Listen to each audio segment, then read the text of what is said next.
Olá, continuando com nossas aulas sobre demonstrações contábeis, vamos falar agora sobre análise de balanço.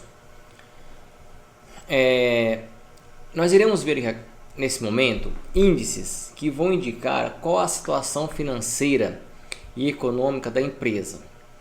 E esses índices eles são obtidos por meio dos valores que são colocados no balanço patrimonial. Tá? Então a gente viu nas aulas anteriores sobre o balanço patrimonial. Vimos que ele é uma visão estática da empresa, dos dados financeiros da empresa naquele momento, e ele é elaborado, né, obrigatoriamente no final do ano, normalmente no final do ano, e ele é publicado, né, e disponibilizado para quem quiser analisar a empresa. Veja bem, pessoal, para que a empresa, a organização, ela vai publicar, ela vai elaborar o seu balanço patrimonial? Veja, inicialmente seria para ela própria, né? Com balanço patrimonial, a empresa consegue calcular esses indicadores que nós vamos ver aqui agora, para saber por si só como está a situação econômica dela. Entretanto, vocês têm que concordar que a empresa, né, ela não precisa necessariamente do balanço patrimonial para poder saber sua situação econômica. A empresa ela vai ter lá um sistema de informação, né, um ERP, e esse software vai entregar para ela qual é a situação naquele momento, em qualquer momento que ela quiser saber. Qual a previsão, né, de recebimento, qual a previsão de pagamento e entre outras informações. Porém, as análises de balanço elas são feitas não só para a empresa, mas para o público externo. Então, o público externo tem interesse em saber qual é a situação econômica da empresa. Por que ele quer saber? Principalmente, né, os acionistas. Por que eles querem saber? Porque veja, você quando compra uma ação de uma empresa, você está colocando o seu dinheiro na empresa. Então eu coloco o meu dinheiro na empresa e com isso eu preciso agora saber qual a situação dela, porque fazendo isso, caso eu entenda que a situação econômica financeira da empresa não é das melhores, eu vou vender essas minhas ações e pegar o dinheiro de volta para mim. Bem, tecnicamente falando, quando você compra uma ação, né, uma ação, com exceção da primeira oferta da ação, quando você compra uma ação a partir daí, você não está colocando mais dinheiro na empresa, você está comprando papéis, né? Então, vamos supor, eu tenho uma empresa, a empresa ela lança ações, né? Ela é fechada, aí ela se torna uma companhia aberta. Na hora que ela se torna uma companhia aberta, ela vai lançar ações, né, no mercado. Então, nesse momento, as ações que forem compradas, esse dinheiro vai para onde? Vai para a empresa. A empresa se capitalizou.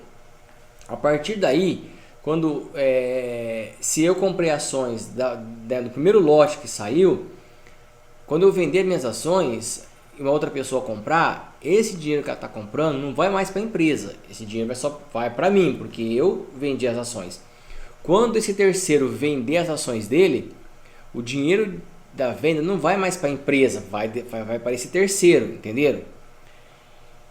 Mas por que é importante que os acionistas, investidores queiram saber sobre a empresa? Porque é dinheiro investido, apesar que não é um dinheiro da empresa, mas é um dinheiro investido, né? Então eu quero saber como está a situação econômica financeira dela, para poder eu saber se eu fico ou não com essas ações, tá? É lógico que esse lance de ações, esse conceito de ações é muito mais do que eu acabei de falar. Esse aqui foi só uma visão geral para a gente ter uma das justificativas de eu ter o balanço financeiro. A partir desse momento que eu tenho um balanço patrimonial, eu posso ali fazer análises, né, da situação econômica da empresa. Tá? Então, a partir desse momento eu posso fazer análise.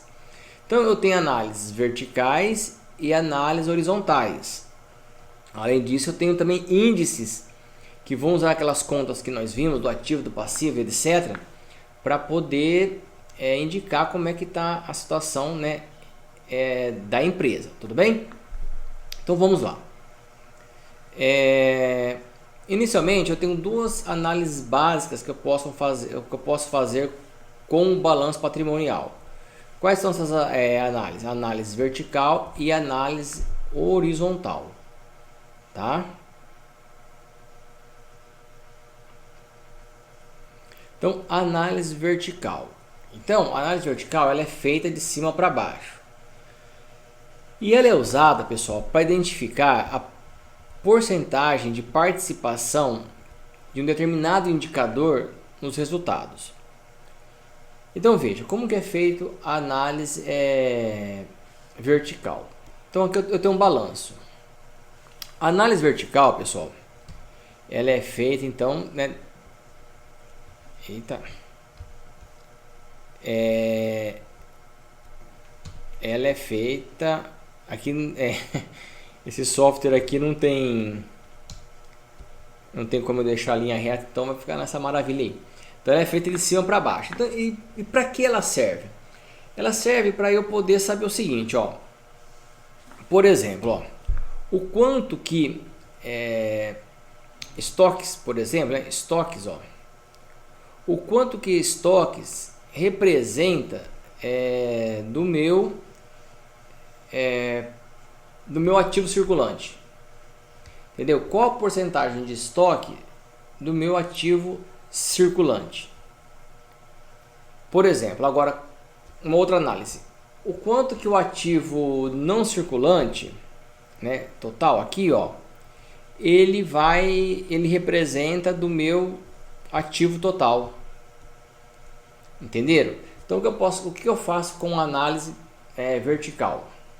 Eu consigo pegar grupos de contas ou contas, né? Quando eu falo grupo, estou falando ali, por exemplo, ativo realizável a longo prazo, né? Que eu agrupei algumas contas aqui, ó. Estou falando de investimentos, ó. Que eu aqui não tem agrupamento, aqui é só, né, investimento. Mas eu posso destrinchar investimentos, tá? Colocar os investimentos que eu tenho aqui. Aqui não está destrinchado. Mas eu posso, né, colocar, detalhar mais as contas, tá bom? Ou eu posso saber o seguinte, o quanto que essa conta aqui, ó, créditos, partes relacionadas, qual a porcentagem dela em relação ao ativo não circulante, ou qual a porcentagem dela em relação ao ativo total, tá? Então é uma maneira que nós temos de fazer uma análise. Então, dessa forma, veja, ó, a conta de disponibilidade do ano X2 representa 18% de todo o ativo circulante, tá? E 7,85% do meu ativo total, tá bom? Então olha aqui o balanço. Disponibilidade, né? Disponibilidade. Então, o quanto de disponibilidade? 98.389 sobre 547.021. Qual que é a porcentagem dele? Se nós dividirmos o 98 por 547.021 reais, eu vou ter o que aqui? Eu vou ter aqui uma participação de 18%. Então, disponibilidade significa 18% do meu ativo circulante. Assim como disponibilidade, os 98.389 em relação ao ativo total aqui, a 1.253.835, ele vai significar 7,85%, tá? Contas, o que é disponibilidade? É dinheiro em caixa, dinheiro é rápido, eu consigo pegar esse dinheiro rapidinho para poder fazer alguma coisa com ele, tá? Contas a receber do ano X2, então contas a receber do ano X2, aqui contas a receber R$ 227.126. O quanto que essa conta significa do ativo circulante?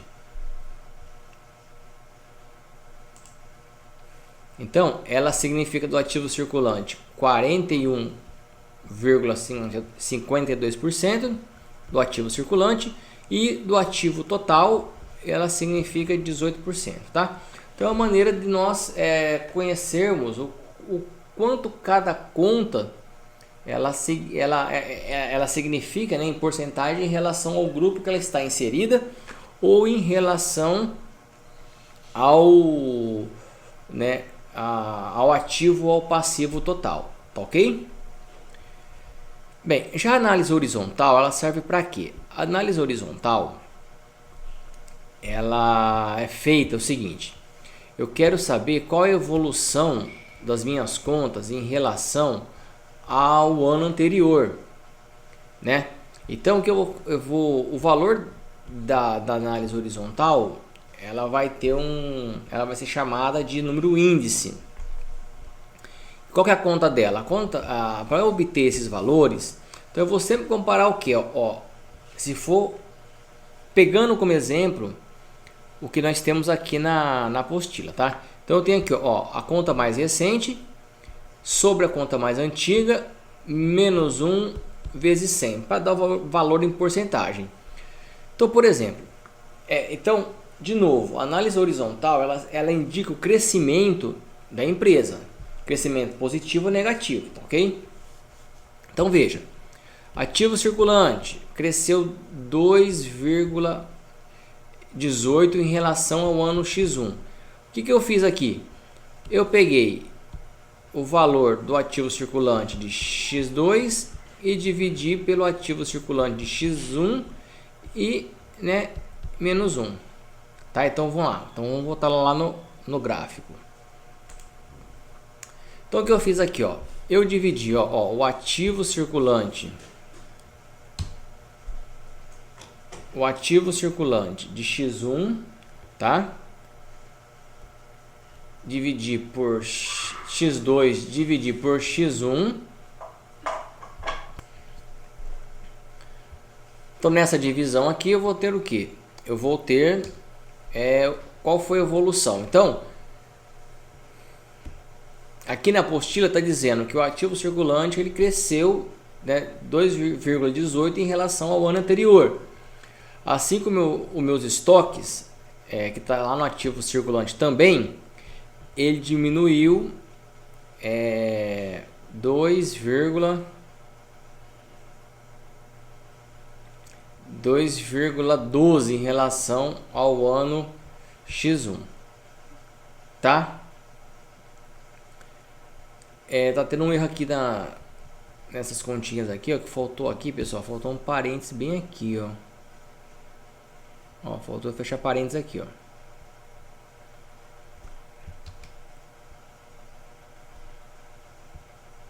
ok? Faltou fechar parênteses aqui,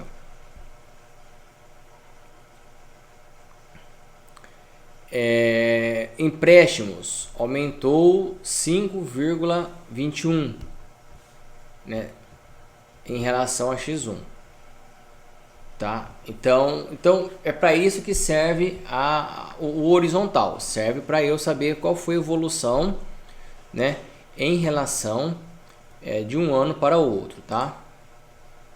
Então eu vou dividir o mais novo pelo mais velho, subtrair 1 dessa divisão e multiplicar por 100.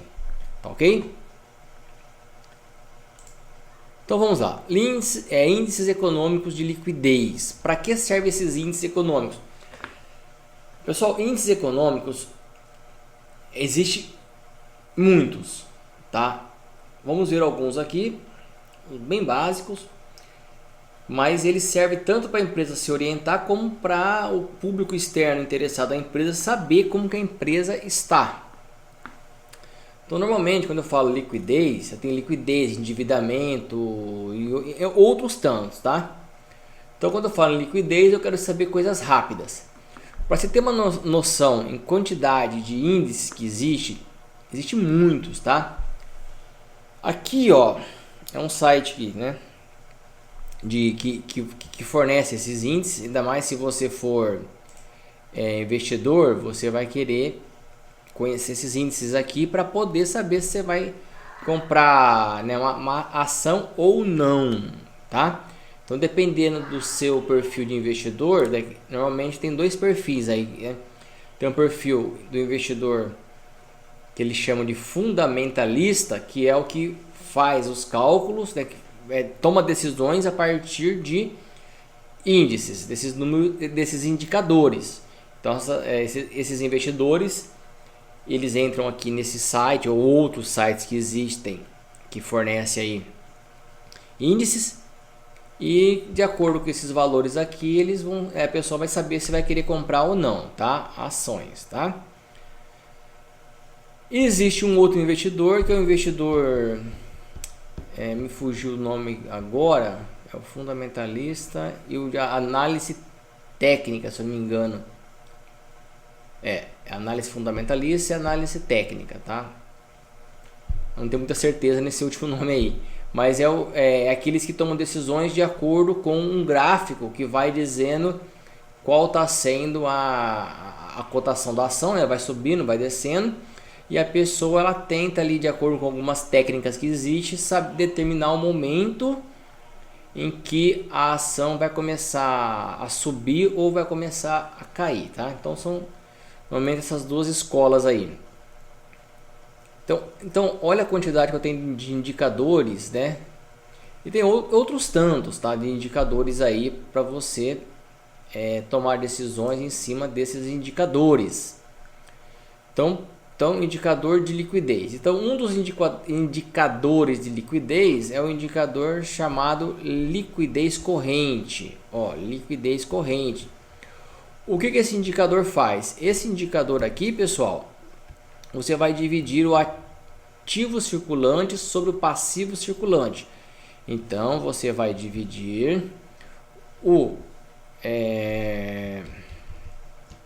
eu vou dividir aqui, ó, o meu ativo circulante, ó, vou dividir 547.021 reais pelo passivo circulante, 440.826, tá? Então, se o valor resultado for maior do que 1, ó, significa que eu tenho condições de saldar a minha dívida a curto prazo.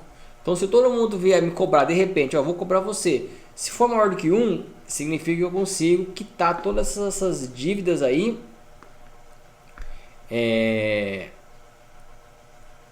a curto prazo, tá ok? Então, por exemplo, ó, se eu pegar aqui, ó,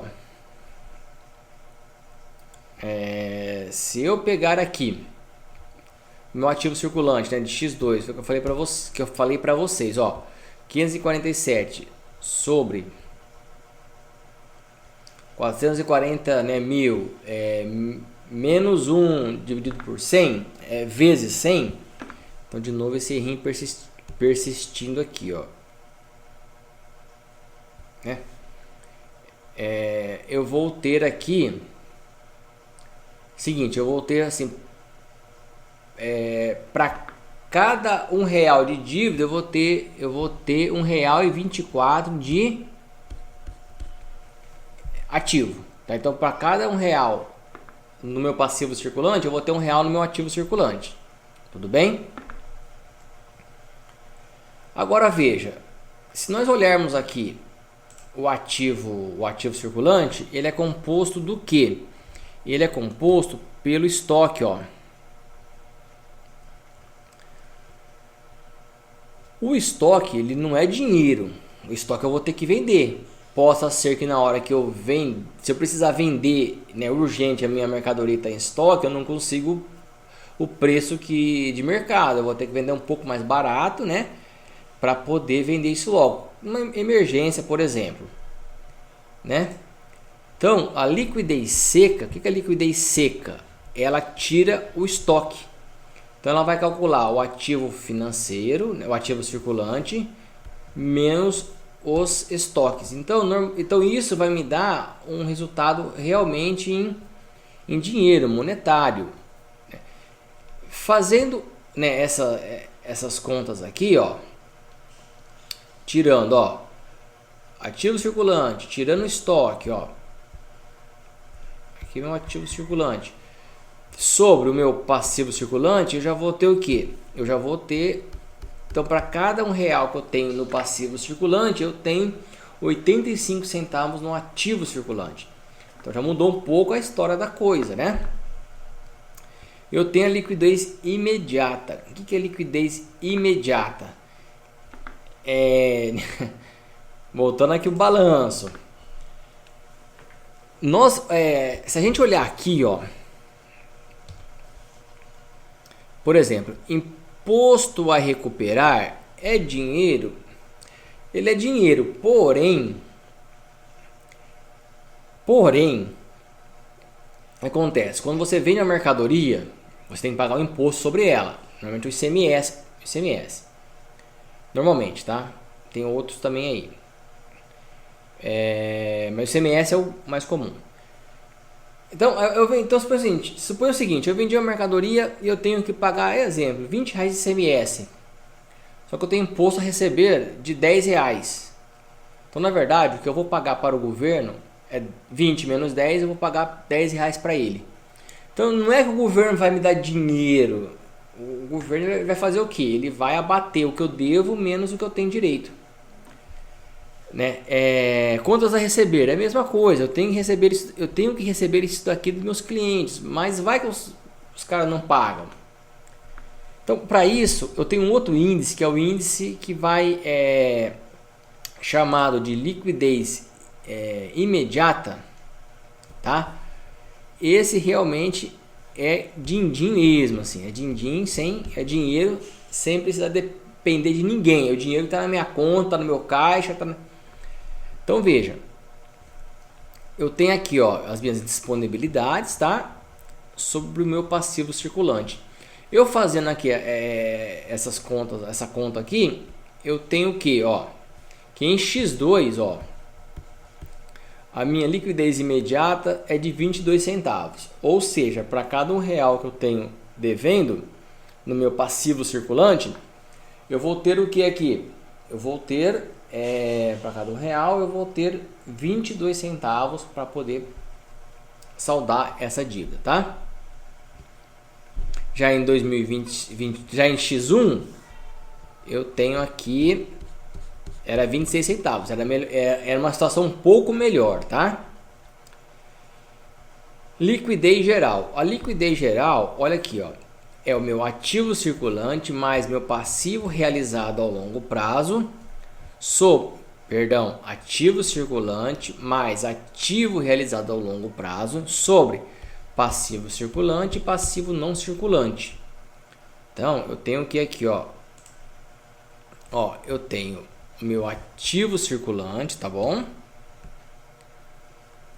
Mais o meu realizável a longo prazo sobre o meu passivo circulante mais o passivo não circulante, tá? Por quê? Porque esse índice aí ele não vai considerar apenas a curto prazo, ele vai considerar também ao longo prazo.